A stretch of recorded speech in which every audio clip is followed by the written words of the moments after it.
The last stage is objections. So the topic today is building your sales pitch. And again, when most people think a sales pitch, they often usually actually leave out the objection responses. But you're going to face objections again and again and again. So your responses to objections should be part of your sales pitch. So here's some of the objections that you're sure to face, and you can also add probably like 3 to 5 objections on top of these that are specific to your business. These are all generic, right? Everybody hears, just send me your information. What is this in regards to? I'm not interested, blah, blah, blah. So these are all the same, but you then have unique ones to you that you can answer. You know what's really cool about what we've just gone through? But everything that you just produced by going through this process, you can use as objection responses.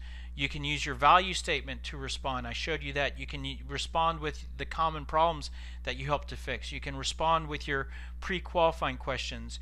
You could respond with building interest points, like an example of how to use building interest points. So someone says we already use such and such.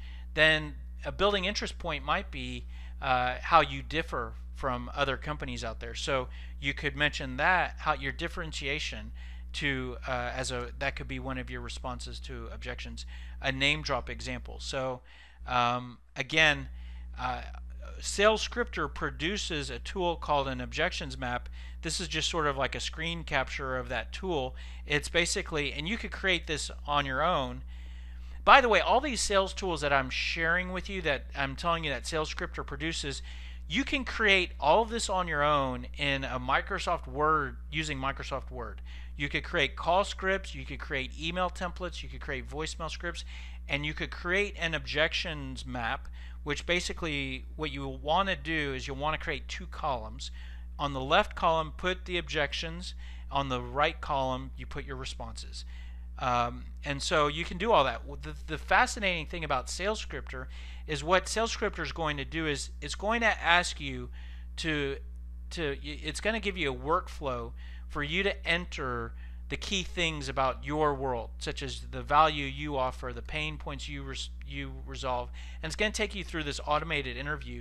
So it's going to extract all that knowledge that's in your head, and the software is going to put it together in a very structured, organized way, so that it can create all these tools instantly. So then when you're prospecting, with the click of a mouse, you can either get to the email template you want, you can get to the objection response you want, you can get to the voicemail script you want. Anyway, so that's what we had to present to you today. Now, like I said,